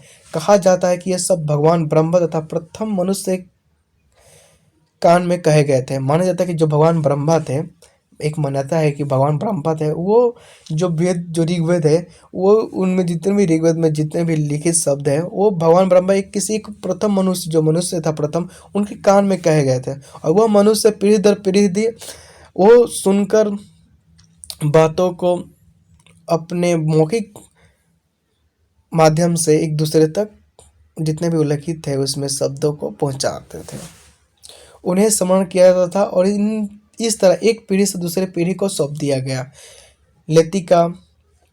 लोतिका वरदराजन के अनुसार पवित्र ग्रंथों के स्मरण की प्रक्रिया ने कर्म कांड को बिगड़ने व भ्रष्ट होने से रोक दिया। यह संभव नहीं होता कि यदि वे लिखित शब्दों के माध्यम से प्रेषित होते ज्ञान पवित्र संस्कृत था तो केवल योग्य छात्र को प्रेरित किया जाना था। भारत में शहरीकरण के उद्देश्य के साक्षरता का आगमन से जुड़ा हुआ है। व्यापार और वाणिज्य में वृद्धि के साथ लिपि का प्रयोग आरंभ हुआ। कहा जा रहा है कि शहरीकरण का जो उदय हुआ है उस साक्षरता के आगमन के आधार पर जुड़ा है। जो मनुष्य थे वो शैक्षिक होने लगे, अवेयरनेस होने लगे, व्यापार करने का कला, वाणिज्य में वृद्धि के साथ उन्होंने लिपि का ज्ञान प्रारंभ किया। वो अब लिखने लगे प्रतिज्ञा पत्र, ऋण पत्र, उत्पादित वस्तुओं को आदान प्रदान के लेखों जोखों और यहाँ तक कि शुद्धखोरी का उल्लेख प्रचुर मात्रा में मिलता है। शिलालेख साक्षरता की सबसे बड़ी अभिव्यक्ति थी। जो शिलालेख था साक्षरता की सबसे बड़ी अभिव्यक्ति थी। अगर इसे लिखने ही नहीं जानते तो शिलालेख आप कैसे उसमें वर्णित कर सकते हैं। अशोक के शिलालेखों में 3री शताब्दी BC पूर्व में ब्राह्मी लिपि का उपयोग किया गया था। जो अशोक का शिलालेख था 3री शताब्दी ईसा पूर्व में ब्राह्मी लिपि का उपयोग किया गया था, जो ब्राह्मी के उपयोग का सबसे पहला प्रमाण है। रोमिला थापर जो इतिहासकार हैं उनके टिप्पणी करती है कि भारतीय संस्कृति के बारे में जो सच है वह यह था कि मौखिक और लिखित परंपराएं सांस्कृतिक अभिव्यक्ति में घनिष्ठ रूप से जुड़ी हुई थी। मौखिक परंपरा का यह लिखित परंपरा थोपी नहीं गई थी। मौखिक परंपरा पर जो लिखित परंपरा थोपी नहीं गई थी, इस प्रकार का एक गैर विशेषता बनने से रोका जा सकता। कौटिल्य का अर्थशास्त्र। अर्थशास्त्र एक कृति है जो कौटिल्य ने लिखा है। यह अर्थव्यवस्था और राजव्यवस्था पर एक महत्वपूर्ण कानूनी ग्रंथ है। यह जो अर्थव्यवस्था और राजव्यवस्था के व्यवस्था है उस पर लिखी गया एक ग्रंथ है। इसको 15 पुस्तकों में विभाजित किया गया, इसे 15 खंडों में विभाजित किया गया है, जिनमें से खंड दो और 3 को आरंभिक माना जा सकता है। जो 2 और 3 खंड वो आरंभिक माना जा सकता है, और लगता है कि यह अलग अलग हाथों की कृतियाँ और लगता है कि यह अलग अलग हाथों के लिखे गई कृतियाँ हैं। CE के आरंभिक शताब्दी ईस्वी में इसे अंतिम रूप दिया गया। हालांकि शुरुआती भाग में मौर्य काल की स्थिति और समाज को दर्शाते हैं। यह प्रारंभिक भारतीय राजनीतिक और अर्थव्यवस्था के अध्ययन के लिए समृद्ध समग्र प्रदान करता है। महाकाव्य के बारे में, हमारे जो प्राचीन इतिहास में 2 महाकाव्य हुए, रामायण और महाभारत। लगभग 500 BCE 500 ईस्वी पूर्व से लेकर 500 ईस्वी को भी एक ऐतिहासिक स्रोत के रूप में इस्तेमाल किया जा सकता है। वे इतिहास इस प्रकार से आख्यान के रूप में जाना जाता है। व्यास लिखित महाभारत पुराना है और संभवतः महाभारत जो लिखा वेद व्यास तथा रामायण महर्षि वाल्मीकि के द्वारा लिखित गई महाकाव्य है, जिसमें महाभारत में कौरव पांडव के संघर्ष के बारे में उल्लेखित है। उत्तर वैदिक काल से संबंधित हो सकती है। इसका वर्णनात्मक भाग वैदिकोत्तर काल का हो सकते हैं और उपदेशात्मक अंश आमतौर पर मौर्य और गुप्त काल से संबंधित है। RS शर्मा 2005 के अनुसार यह माना जाता है कि इनमें लगातार प्रक्षेप बने हैं। चूंकि दोनों महाकाव्यों में कुछ भाग बाद में जोड़े गए, इसलिए इतिहासकारों को इस सामग्री का पतन क्रिया में सावधानी बरतनी चाहिए। उनमें विभिन्न कला अनुक्रमिक परतों का ध्यान रखनी चाहिए। वाल्मीकि की रामायण महाभारत की तुलना में अधिक एकीकृत प्रतीत होती है। दोनों महाकाव्यों में वर्णित कुछ स्थलों की खुदाई की गई। अयोध्या की खुदाई से उत्तरी कालोपालिस वाली मृदभावन की अवधि तक बस्तियों का पता चला। हस्तिनापुर, कुरुक्षेत्र, पानीपत, बागपत, मथुरा, तिलपुट, बेरार में खुदाई की गई। ये स्थल चित्रित धूसर मृदभान की अवधि के समय के हैं। दोनों महाकाव्यों में धार्मिक संप्रदाय के बारे में जानकारी है, जिन्हें हिंदू धर्म की मुख्य धारा, सामाजिक प्रथाओं तथा तत्कालिक समय के दर्शन में एकीकृत किए गया। आइए पुराण के बारे में जान लेते हैं। पुराण व्यास द्वारा लिखित हिंदू ग्रंथों की एक श्रेणी है। 18 महापुराण और कई उप पुराणों का पूरक या परिशिष्ट है। प्रमुख पुराणों का संकलन इनका 400 ईस्वी तक पूरा हो गया था। उनकी विश्वव्यापी सामग्री इंगित करती है कि यह विभिन्न विषयों को शामिल करते हैं और विभिन्न हाथों द्वारा रचित है। निम्नलिखित 5 संख्याओं को पुराण के विषय वस्तु के रूप में जाना जाता है। सर्ग विश्व के निर्माण, प्रतिसर्ग ब्रह्मांड का पुनर्निर्माण, मनवंतर विभिन्न मानवों के काल, मनु का काल, वंश, देवताओं, राजाओं और संतों की वंशावली सूची और वंशानुचरित, शाही राजवंशों के वृत्तांत, कुछ चुने हुए पात्रों की जीवन कथाएं। प्रमुख पुराणों जैसे वायु, ब्रह्मांड, ब्रह्मा, हरिवंश, मत्स्य, विष्णु में जरूरी जानकारी है, जिसे इतिहासकारों ने भारतीय इतिहास को समझने के लिए इस्तेमाल किया है। पुराणों में प्राचीन भारत के इतिहास के पुनर्निर्माण के लिए उपयोगी जानकारी है। वे राजवंशों के राजनीतिक इतिहास और वंशावली पर प्रकाश डालते हैं। हालांकि यह कलयुग के बाद के वंशावली है जो इतिहास के रूप में महत्वपूर्ण है। प्राचीन राजवंशों पर पुराण में बहुत कुछ है, जैसे हर्यक, शिशुनाग, नंद, मौर्य, शुंग, कर्ण और अंध। कुछ राजाओं के नाम के अंत में नाग शब्द प्रत्यय के रूप से जुड़ा हुआ है। उत्तर मध्य भारत के राजा कर रहे थे। दिलचस्प बात यह है कि हम किसी अन्य स्रोत से इन राजाओं के बारे में नहीं जानते। पुराणों में गुप्त राजाओं के साथ वंश सूची समाप्त होती है। यह दर्शाता है कि पुराणों का लगभग 34वीं शताब्दी से ही के दौरान संकलित किया गया। हालांकि कुछ ऐसे हैं जो बाद में रचे गए, जैसे भागवत पुराण लगभग 10वीं शताब्दी, स्कंद पुराण लगभग 14वीं शताब्दी में रचित किया गया। पुराण में नदियों, झीलें, पहाड़ों आदि पर भौगोलिक जानकारी प्रदान करने के लिए भी महत्वपूर्ण है, इसलिए वह प्राचीन भारत के ऐतिहासिक भूगोल के पुनर्निर्माण के लिए महत्वपूर्ण है। इसके अलावा वे हिंदू धर्म के 3 प्रमुख संप्रदाय वैष्णववाद, शैववाद और शक्तिवाद के बारे में जानकारी का एक अच्छा स्रोत के अच्छा स्रोत भी हैं। विभिन्न प्रक्रियाओं जैसे विभिन्न पंथ प्रमुख धार्मिक परंपरा के भीतर कैसे एकीकृत हो गए, गणपति, कृष्ण, ब्रह्मा, कार्तिक आदि जैसे छोटे पंथ कैसे उभरे, यह भी उनसे जाना जा सकता है। इन पंथों को ब्राह्मणों ने अपने सामाजिक और धार्मिक मूल्यों को प्रसार हेतु वाहन के रूप में प्रयोग किया। संगम साहित्य के बारे में देख लेते हैं।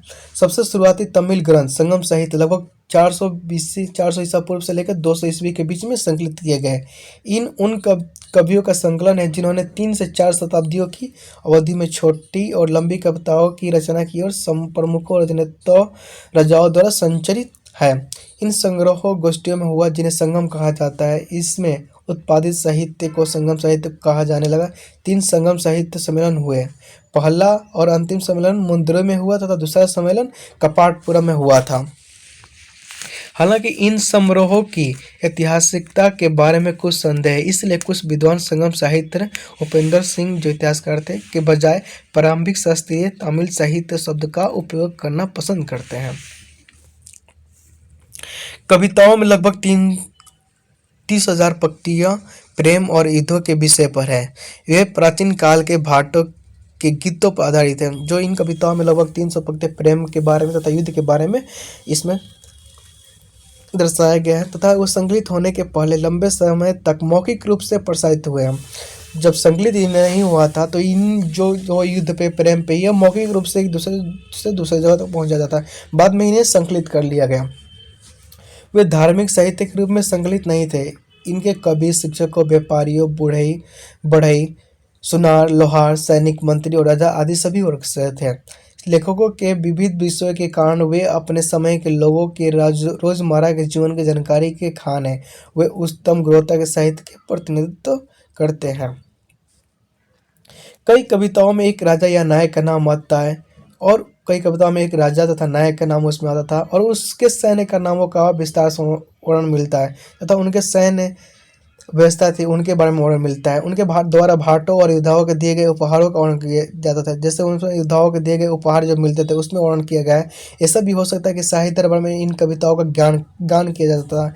ऐसा भी हो सकता है जैसे भी जो राजा का शाही दरबार था उसमें इन कविताओं को गान के लिए जैसे कि कैसे जैसे दरबार शुरुआत होता है तो किसी न किसी ज्ञान या किसी के भाषण से या किसी की भाषा से ही शुरुआत होती थी। तो क्या नहीं तो हो सकता है कि इन शाही दरबारों में कविताओं का ज्ञान होता था। इसलिए यह संभव है कि राजाओं के नाम वास्तविक ऐतिहासिक आंकड़ों का उल्लेख करते हैं। चोल राजाओं का उल्लेख दाता के रूप में किया गया है। संगम साहित्य में कावेरीपट्टनम जैसे कई समृद्ध शहर के उल्लेख है। वे अपने जहाजों में आने वाले यौनों सोने के लिए काली मिर्च खरीदने और स्थानीय लोगों का शराब और महिला दासों की आपूर्ति करने की बात करते हैं। जैसे जो वो जहाज़ों से अपने सोने के लिए काली मिर्च खरीदने तथा व्यापार के दृष्टिकोण से शराब और महिला दासों की आपूर्ति, उस समय दासों का भी खरीद फरोख्त होता था।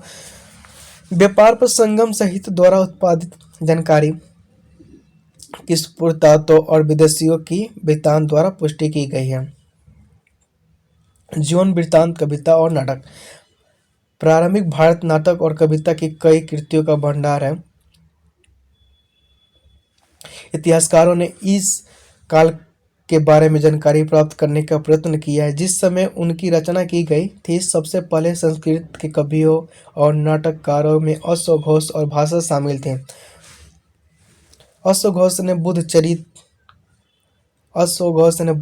सरितापुत्र कृष्ण और सौंदरानंद को लिखा। भास का एक नाटककार थे और उनमें पंचरात्र, दंतावाक्य, बालचरित और स्वप्नवासवदत्ता लिखा।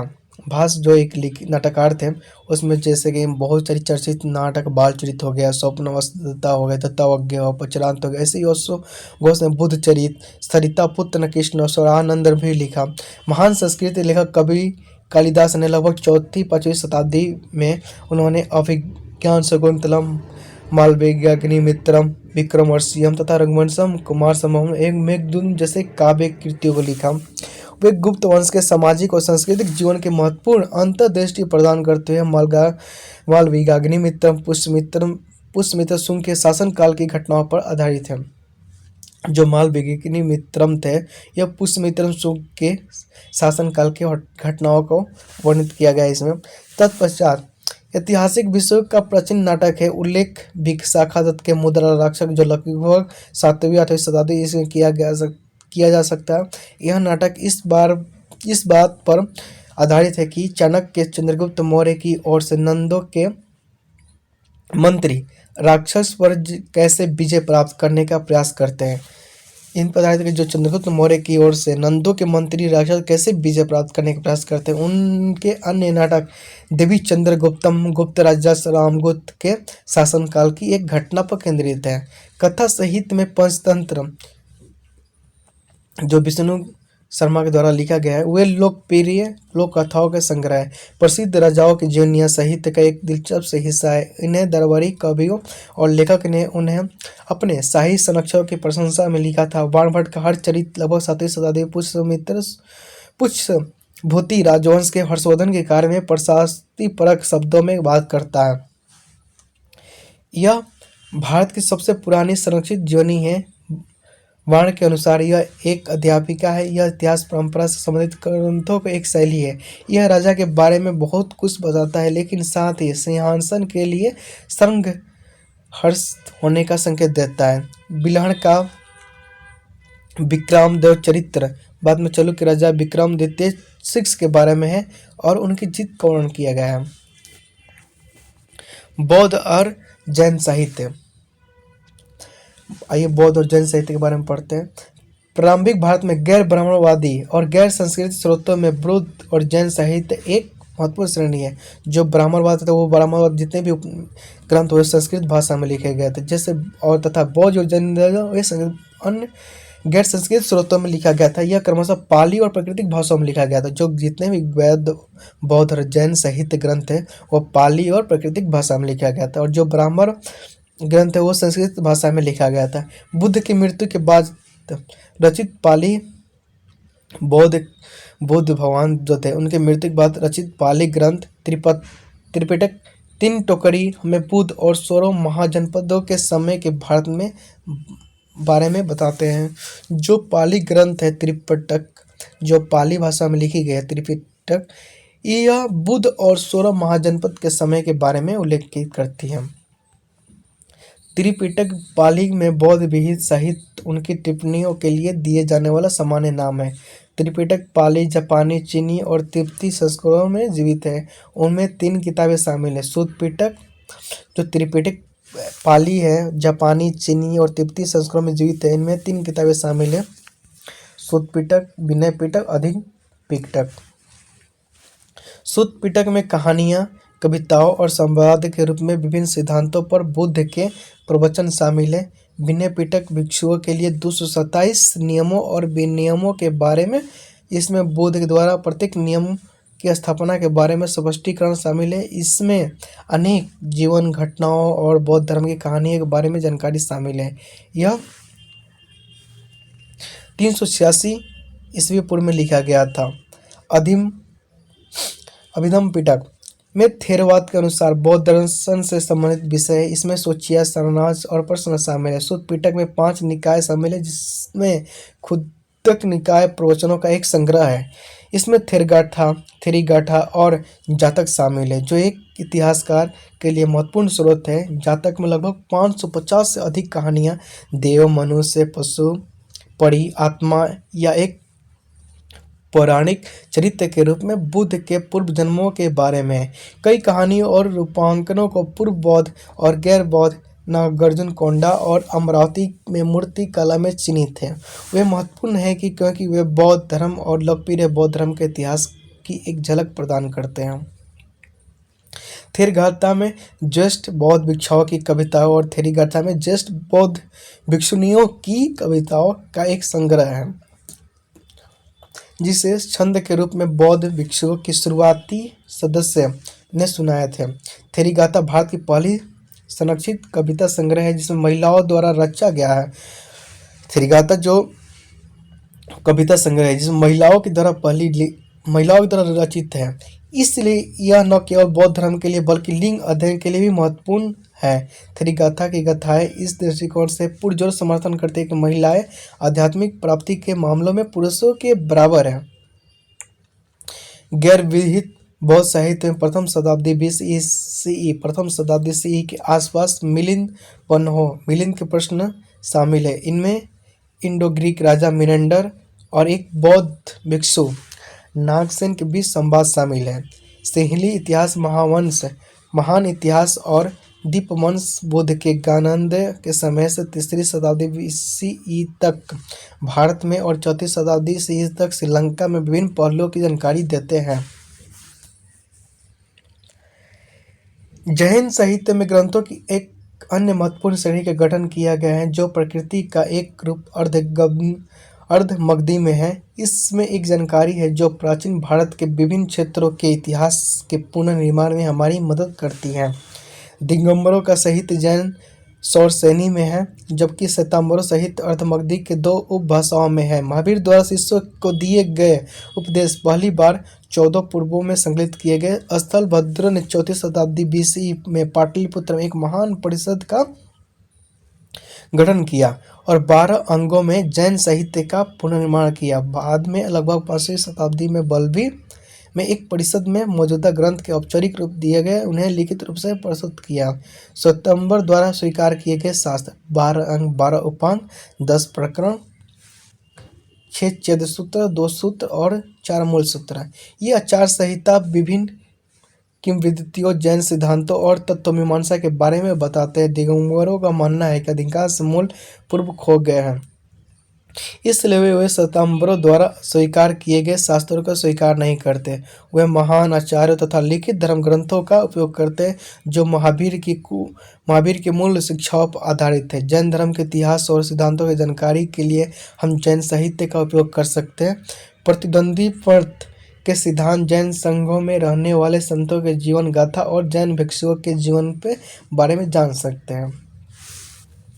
ऊपर दिए गए विवरण से स्पष्ट है कि ज़्यादातर प्राचीन भारतीय साहित्य धार्मिक है, इसलिए कुछ विद्वानों ने दावा किया है कि प्राचीन भारतीय का इतिहास की भावना ही नहीं है। शुरुआती पश्चिमी विद्वानों का कालक्रम साक्ष्य एक साफ सुथरी कथा और भारतीय ग्रंथों में तारीखों की तलाश की है। इसके बजाय उन्हें जो मिला वह दंतक कथाएं, अनुष्ठान, प्रार्थना आदि थे। हालांकि भारत की ऐतिहासिक परंपराओं के हालिया शोध ने यह स्पष्ट किया है कि विभिन्न समाज अलग तरीके से ऐतिहासिक चेतना को एकीकृत करते हैं। इसके विभिन्न कारण हो सकते हैं। इतिहासकार उर्मिला थापर एक ऐसी ही परंपरा का जिक्र करती है जिसे इतिहास परंपरा कहा जाता है।